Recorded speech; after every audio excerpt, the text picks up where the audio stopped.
Hello there, thank you for staying with us right here on Voice of the People 90.3 FM. My name is Esther Wachuku and these are the top stories. Russia issues fresh warning to Nigeria about US and UK attempts at interference.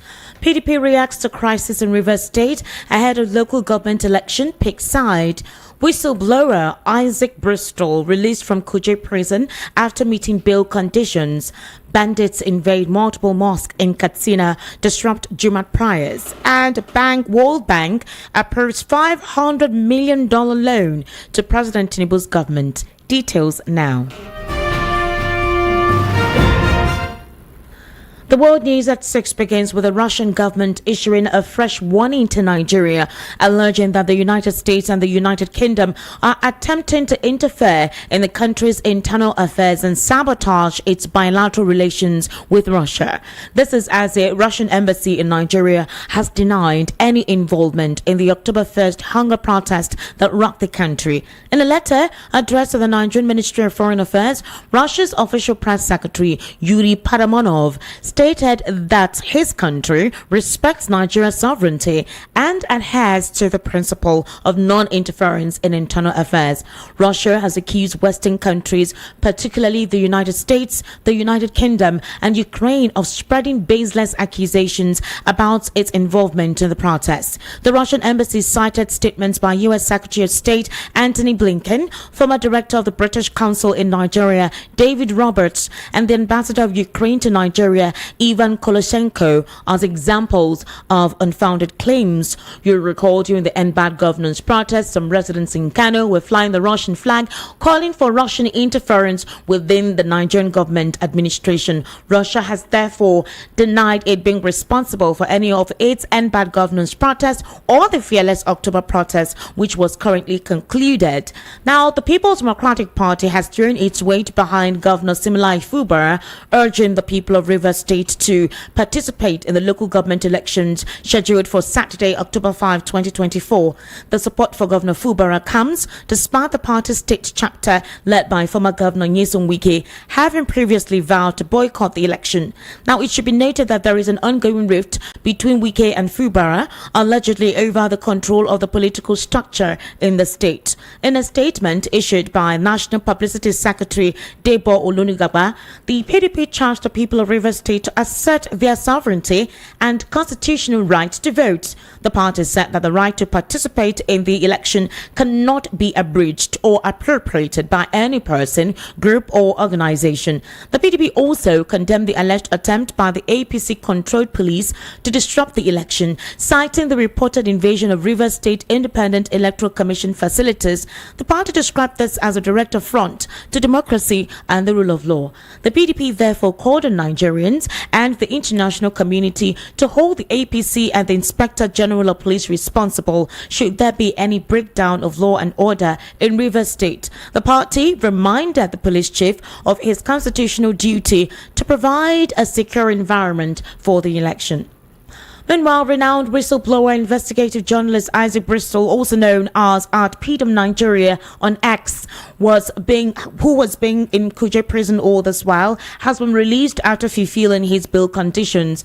Bristol, whose investigative reports have shed light on corruption and other societal issues, had been in custody pending the completion of his bail terms. His release was announced on social media by the publisher of Sahara Reporters and former presidential candidate Omoyele Sowore. Supporters and activists who have been following the case have expressed relief at Bristol's release.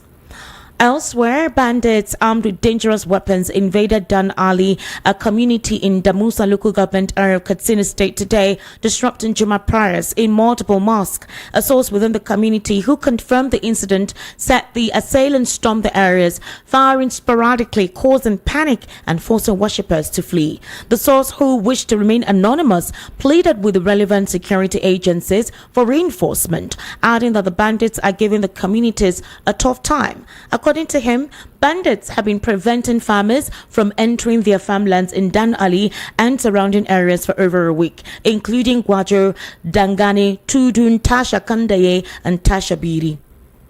Now, President Bola Ahmed Tinubu's government has just secured a $500 million loan from the World Bank to facilitate sustainable power and irrigation for Nigeria.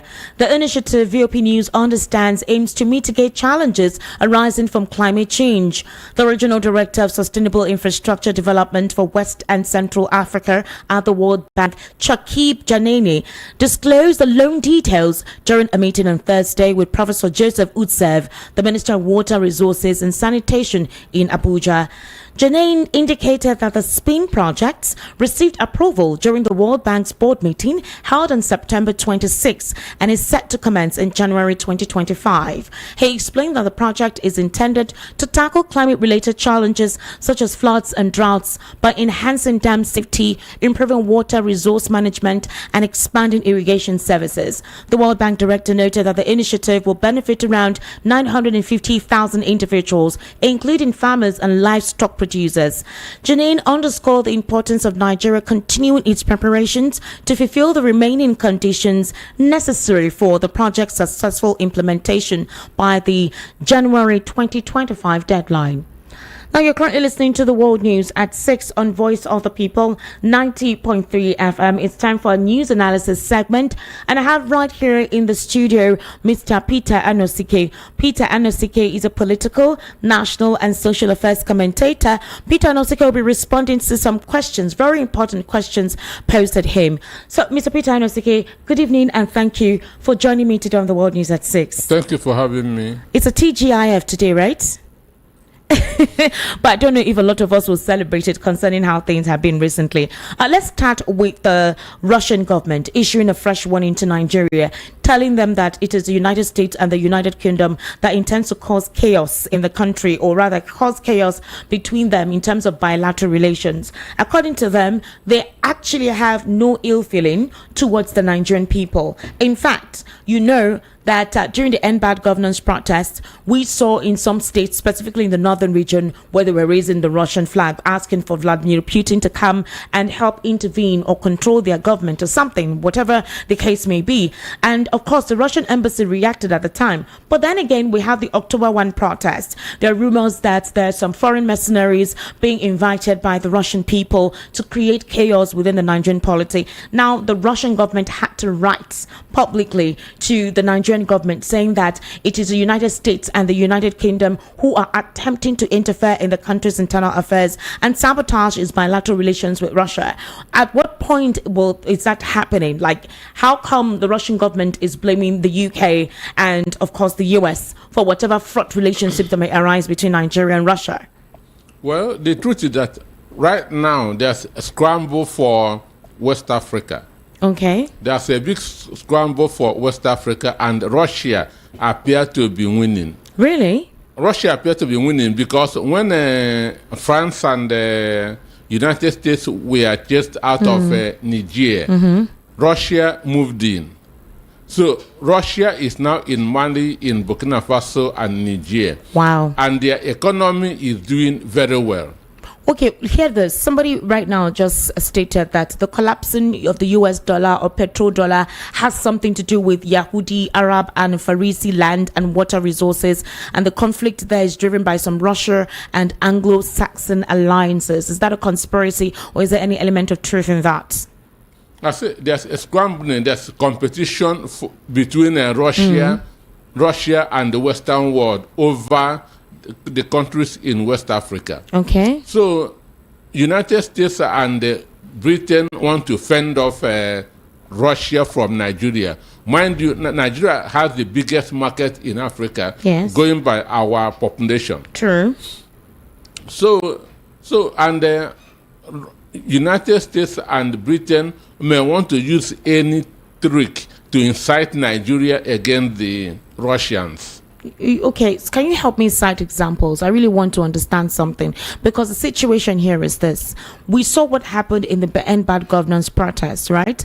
And of course, based on some investigations carried out by the security agencies, they said there was a Briton who was involved. There was nowhere here in when they were carrying out their investigations did they hear or see any Russian individual or person right, who was involved in whatever happened. Rather, it was a Briton who they said was involved, although the Briton said he had nothing to do with the End Bad Governance protest. So in what possible manner is Russia inserting itself in this? And why are they pointing fingers? Because you need to have deliberate, exact examples to indicate that indeed that's basically the motive of the UK and the US.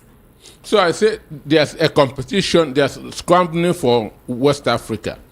So it's not a fair competition. Understand me? So why using the protests as a means? Because I'm trying to understand what that means. Is there anywhere that the United States or the United Kingdom mentioned Russia as part of what is going on? Rather, it was the Nigerians that, you know, were raising up the Russian flag and indicating that they wanted Russian interference in our government. So would you say that it was an information discreetly passed on to those northern boys for them to say that they wanted the Russian government to create some kind of whatever? I can't understand. No, Russia had nothing to do with end bad governance and the October protest. Where that idea come from was what happened in Niger. Mind you, Niger has boundaries with seven states in Nigeria. Okay. So the youths saw what happened in Niger when the government was overthrown. So they knew that France, the Western world, had been their problem. So they are now running towards Russia as their messiah. Okay. So the youths in those areas, even in Castana, because Castana has boundary with Niger, so they emulated what they see. Understand me? But Russia is reacting based on the statements by United States, Britain, and Ukraine. Okay. Mind you, Ukraine, who is in a state of war, gave us palliative. Yes. Well, we're actually surprised by Understand that. me? So they want Nigeria to choose themselves, choosing Russia. So this is a game. A game for me. United States and Britain has been that's a kind of a predator to West African countries. The countries that have rejected, the countries in West Africa that have rejected these Western nations are prospering now. I have given you an example of Burkina Faso. Burkina Faso even rejected the IMF loan. It's true. Understand me? Meanwhile, we're still collecting loans. Just today, we saw, you just heard me read, where about $500 million has been approved by the World Bank for President Bola Tinubu. So this is what the Western world used to keep Africans in chain. Because these loans don't come free. It comes with conditions which you must meet. You must stick by. So this is what they are using to hold the Dumb confounded on his Facebook page. Dumb confounded on his Facebook page. He accused President Tinubu of deliberately causing hardship for Nigerians, questioning, does President Tinubu possess the empathy, compassion, and concern to reflect on the dire situations of Nigerians while enjoying the comfort of Europe? Is there any problem for the fact that the president traveled outside the country to, spend his vacation? You have other Nigerians too, whether they're elites or average. Whenever they want to go on vacation, they may decide to go outside the country. What happens with the normal Nigerian going for vacation in any location in the country? The president decided to go abroad because he doesn't supposedly want interference or whatever. So what exactly is the issue with him traveling outside the country to observe his vacation? Or there's a problem. Kindly explain, Mr. Anosike. Because if you check in the last 2 months, Tinubu has not spent up to 1 week in Nigeria. Mind you, he went from France to UK, just came in briefly, that said that he was on his way to Onga, but decided that to go to Maiduguri. That's the United Nations General Assembly. Yes, but which he couldn't go. Understand me? So he had not spent 1 week, 1 full week in Nigeria in the last 2 months, going by what is happening in this country. And anytime the presidential jet moves, billions goes with it. Anytime the presidential jet moves, billions of naira goes with it. So check from France He spent some weeks in France, from France to UK, just a brief, he just breathed into Nigeria, and now he's off again. It is our money that are being wasted. It is our money that are being wasted. What had he worked for him that to go on a break? What can he point to all that he has done that deserves him going on leave? On leave. Understand me? Wow. So I'm in support of what the former Jigawa State governor said. Tinubu should be in Nigeria and face the problems here, and not junketing from one country to another. And that was what Buhari did in his 8 years. Interesting. Let's look at a very, would I say, confounding situation here. Apparently, we heard what's going on in Rivers. I don't know if you listened to the interview that I had earlier today where I spoke with one of the youth leaders in Rivers State concerning the supposed elections to take place tomorrow. You saw where Governor Fubara had to organize a press conference and he said enough is enough. Well, the PDP has reacted to that, and this time around they're throwing their weight behind Governor Sim Fubara, and of course they're urging the people of Rivers to participate in the local government elections, which is scheduled for tomorrow. Why would Nyesom Wike, who was the former governor of the state, want to set his state on fire with this back and forth? Why would he deliberately want to do that? A state that he governed for 8 years. For me, I would describe that with just one word. All right. Madness. Because Wike is not the first governor of Rivers State. Okay. If Peter Odinde had done what Wike is doing now, Wike wouldn't have had a state to be talking about structure. If Rotimi Amechi had done the same thing, Wike wouldn't have had a state to be talking of a structure. You have 8 years, you have served, leave your successor to do his own bidding.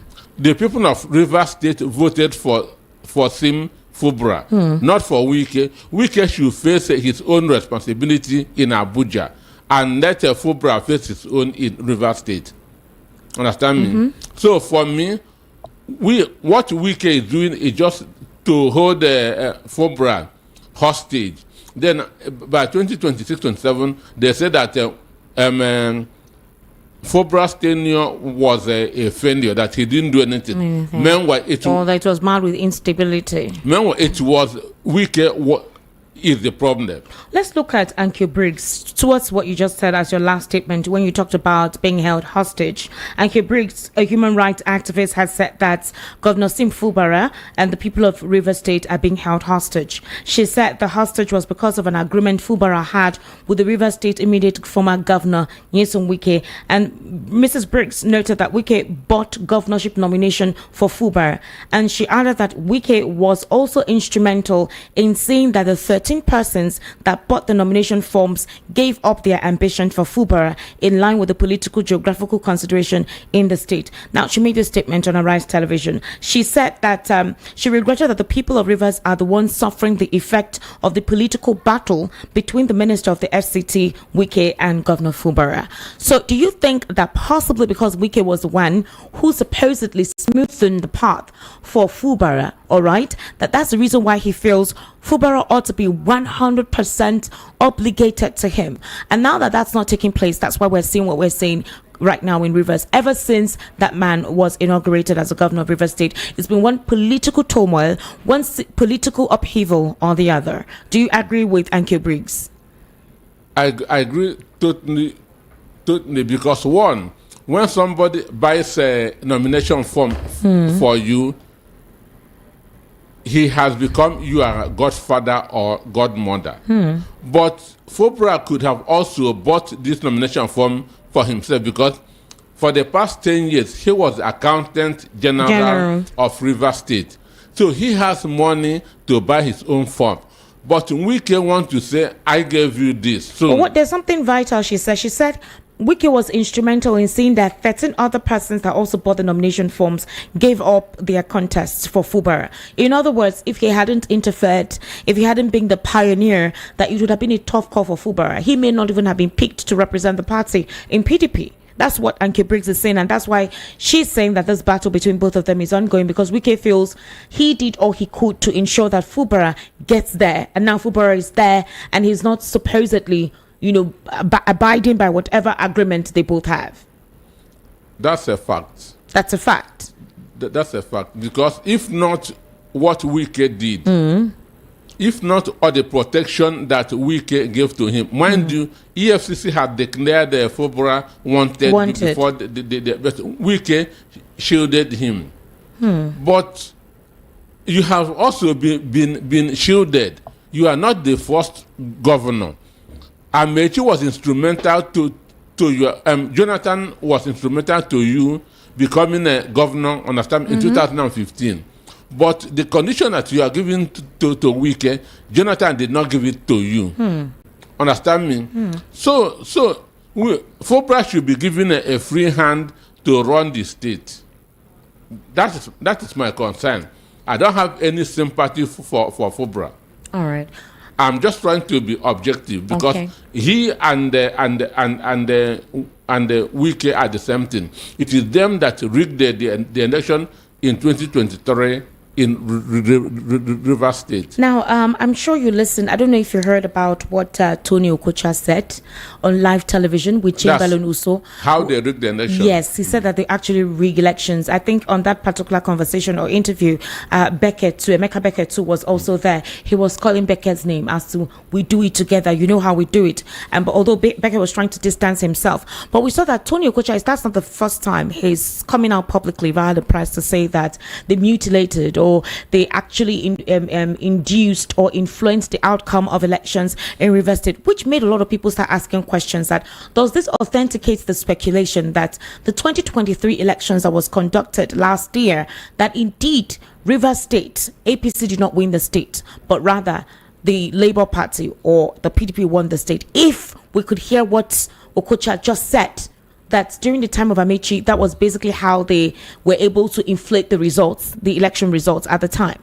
Does this actually validate the speculation that the Rivers State, indeed, the real party that won is not the APC? It is a trend. It is a trend that they have been following.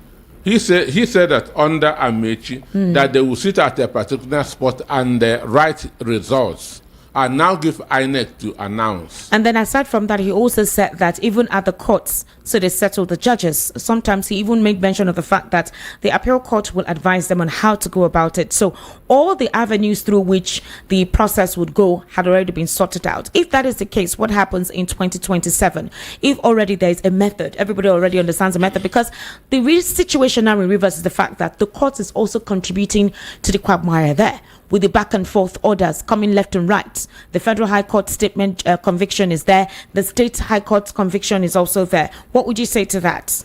For me, if we have professional security agencies, Okocha should have been in detention by now, because this is a confession. And that's what crime does not grow old. That you did it in 2015 does not mean that it is a long time, because the Second World War criminals are still being hunted today. Okay. So if we have non-partisan security men, Okocha should have been in detention now, talking about that's writing statements on how they have been rigging elections in this country. Because one, it means that we don't have that independent and neutral body, and we don't have a judiciary. So, but what he said is what every Nigerian knows.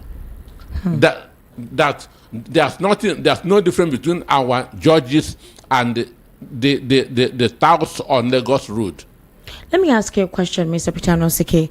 Is it possible that Nigeria can, on its own, sustain without having any bilateral relationship or having to rely on loans or the message from the from their foreign counterparts? Is it possible? India did it. Singapore did it. Malaysia did it.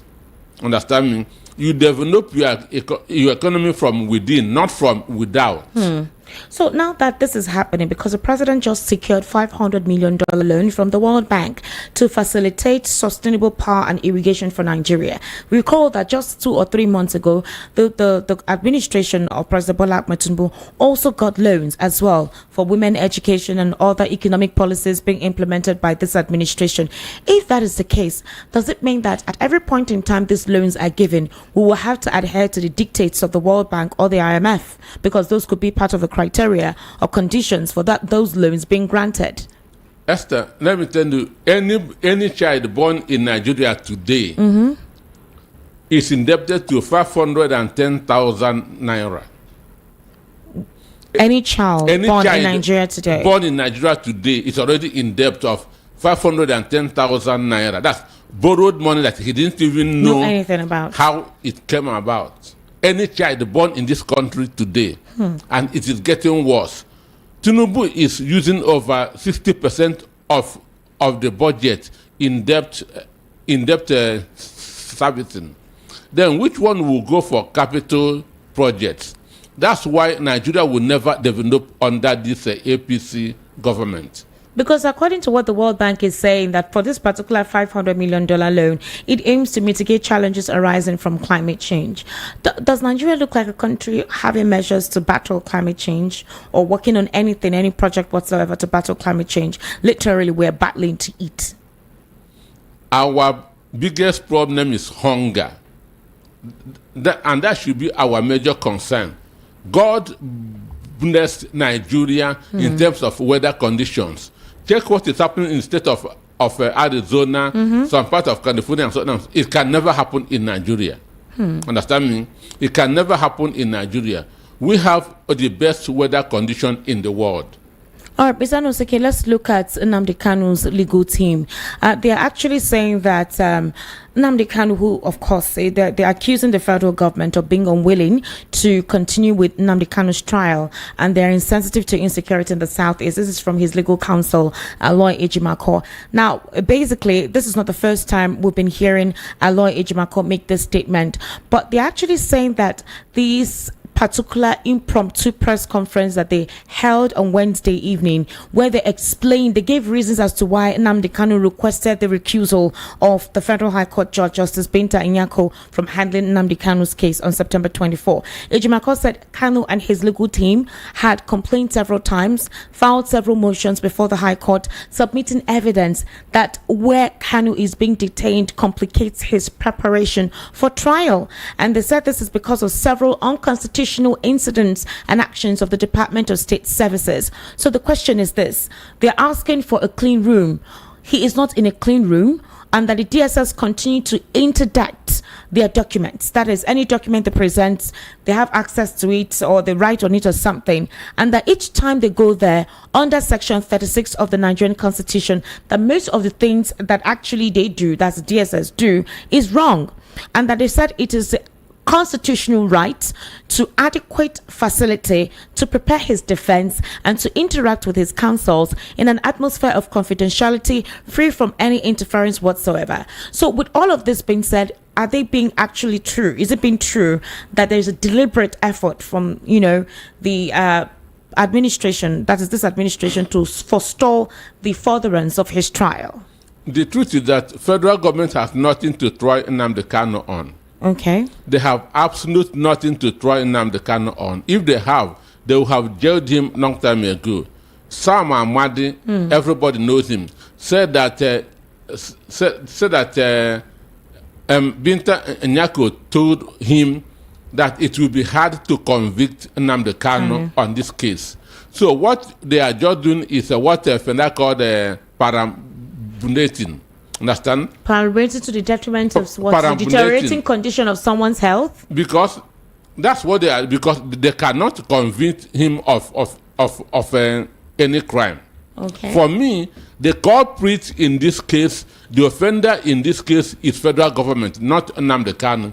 It is Nnamdi Kanu that's supposed to be prosecuting the federal government, because the federal government said that's infringed on his fundamental human rights. Understand me? They didn't follow the diplomatic channel in bringing him to this country. And even when he was arrested, he was not having Nigeria passport.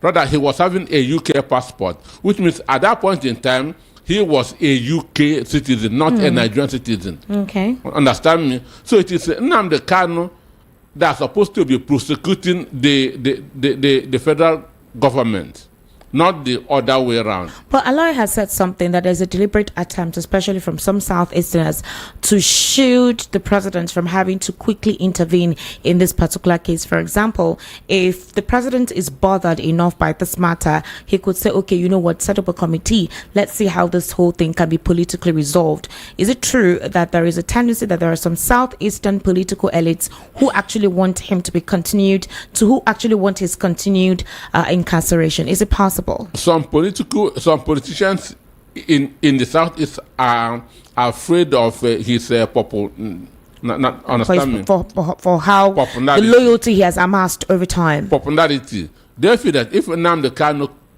comes out, that power is going that to shift. Those who are not with the people are going to be orphans.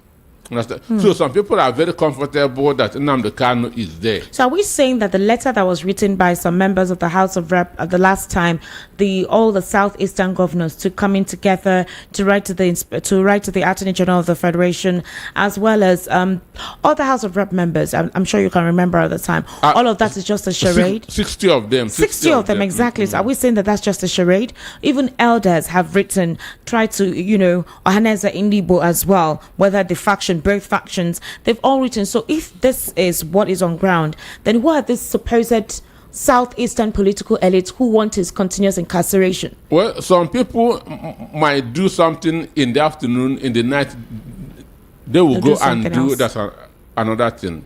But I'm sure that some politicians in the Southeast will not be happy for Nnamdi Kanu to come out, because Nnamdi Kanu remains one of the most popular Igbo man at this point in time. There was a time you said something that if Nnamdi Kanu is released and the insecurity in the Southeast is reduced, they should hold him responsible for the breakdown of law and order or the volatile situation in the Southeast.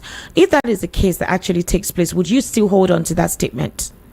I will still hold on to it because I believe that there are criminal elements in the Southeast who doesn't belong to Nnamdi Kanu's camp. Okay. So if Nnamdi Kanu is released today and everywhere becomes peaceful, it means that all the criminal elements were working for him. So that means, for example, now it could be that what the agenda as it was initially has actually taken its own authority beyond IPOP, beyond Nnamdi Kanu. Some of these individuals are on their own exerting the mayhem they're exerting there. Exactly. Some criminal elements do hide under IPOP. Okay. To kidnap, to do armed robbery, and so on and so forth. Understand me? So I believe any true member of IPOP is not a criminal.